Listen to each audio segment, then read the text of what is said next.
경기도 사회복지협의회 사회복지행정 팁 네 번째 시간 전한나입니다. 반갑습니다. 오늘 네 번째 시간에는 선생님들이 업무용 글쓰기 하실 때 어려워하시는 어휘력에 대한 이야기를 드리려고 합니다. 제가 선생님들이 쓴 글을 읽어볼 일들이 조금 있습니다. 제가 사회복지 전문 출판사를 운영을 하고 있고 심사위원, 평가위원을 하다 보니까 그런 기회들이 있는데요. 읽어봤을 때 어휘력이 부족하신 분들이 많이 하는 행동이 있습니다. 어떤 게 있냐면 첫 번째로 우리가 쓰는 글에 부사를 많이 쓰는 선생님들이 있어요. 항상, 매우, 가장, 보통, 종종, 가끔, 언제나, 늘, 적당히 이런 단어 우리가 부사라고 부르는데요. 우리가 쓰는 글은 문학 글짓기가 아니라 비문학 글쓰기이기 때문에 사실과 정보를 정확하게 쓴 글이 좋은 글입니다. 하지만 이런 부사들이 많아지면 우리 글이 정확하지 않습니다. 그래서 우리 업무용 글쓰기를 하실 때는요, 여러분 가능한 이런 부사를 사용하지 마시고요. 이 부사 자리를 숫자로 바꿔주시는 것을 추천드립니다. 예를 들어 볼게요. 만족도가 매우 높았다 보다는 만족도 75%. 여러 날 동안 어르신이 결석했다가 아니고요. 15일간 결석했다. 며칠 정도 아이가 병원에 입원했다 아니고요. 7월 1일부터 7월 10일 병원에 입원했다. 많은 사람이 대기 중이다가 아니고요. 20명이 대기 중이다. 이렇게 작성을 하시면 의미 전달이 잘 됩니다. 그럼 두 번째로 우리 글 쓰실 때 또 많이 하는 실수가 있어요. 그럼 접속사를 많이 쓰면 우리 글이 촌스럽고요. 옛날 글 같은 느낌이 듭니다. 그럼 가능한 우리가 쓰는 글에 접속사를 덜 쓰는 쪽으로 생각해 주세요. 다음 세 번째로는요, 같은 단어를 반복하지 않는 겁니다. 그럼 셰익스피어가 글쓰기 잘하기로 유명하죠. 이분의 가장 큰 특징 중에 한 가지가 뭐냐면요, 문장이 짧은 거, 그리고 또 하나는 원고지 한 장 안에 같은 단어를 반복하지 않는 거라고 합니다. 근데 선생님들께서 이런 얘기를 해요.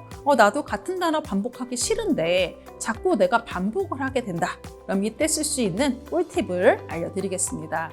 혹시 내가 계획서나 평가서나 일지, 프로포즈를 썼는데 같은 단어를 반복한다 라고 생각하시는 분은요, 그 같은 단어를 동그라미를 한번 쳐보세요. 그리고 글쓰기가 끝난 다음에 그 단어를요, 네이버나 구글에 유의어 검색을 한번 해보시면 좋습니다.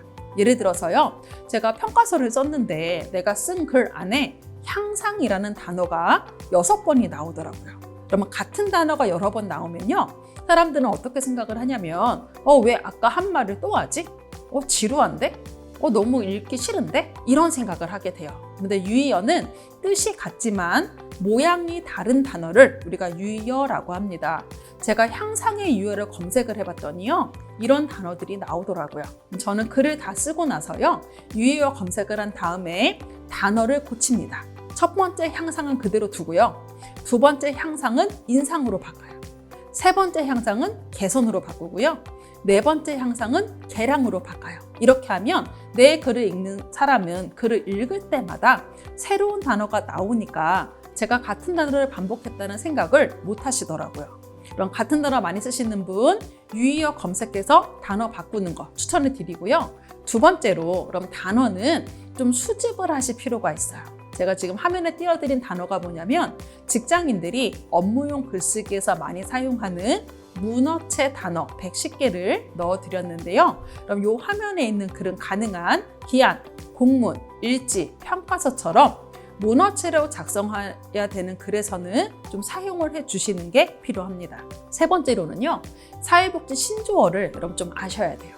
우리가 옛날부터 썼던 단어인데요, 관련된 법이 바뀌었거나 없었던 규정, 법령이 생기면서 바뀌게 되는 단어들이 있습니다. 예를 들면 우리가 보호종료 아동, 이제는 자립준비 청년이라고 부릅니다. 장애인 주간보호시설, 지금은 주간이용시설이라고 부르고요. 영케어러, 가족돌봄 아동청소년이라고 부릅니다. 그럼 보호관찰소 이름 바뀌었습니다. 준법지원센터라고 지금 부르고 있고요. 우리 예전에 정신지체를 정신박약이라고 했었는데요. 지금 우리는 지적장애라고 부르셔야 돼요. 우리 예전에 장애 등급제 있었는데 폐지된 거 아시죠? 그래서 이제는 장애 정도라고 얘기하셔야 되고요. 가족 동반 자살 이런 단어 아니고요. 자녀 살해 후 자살 이런 식으로 시대의 변화에 따라서 바뀌는 단어들을 여러분 적절히 사용해 주셔야 합니다. 그럼 지금 화면에 띄워드린 단어는요. 최근 들어서 많이 나오고 있는 단어들인데요. 이런 단어가 궁금하시다면 여러분 화면에 있는 책 참고하시면 더 많은 단어를 알 수 있습니다.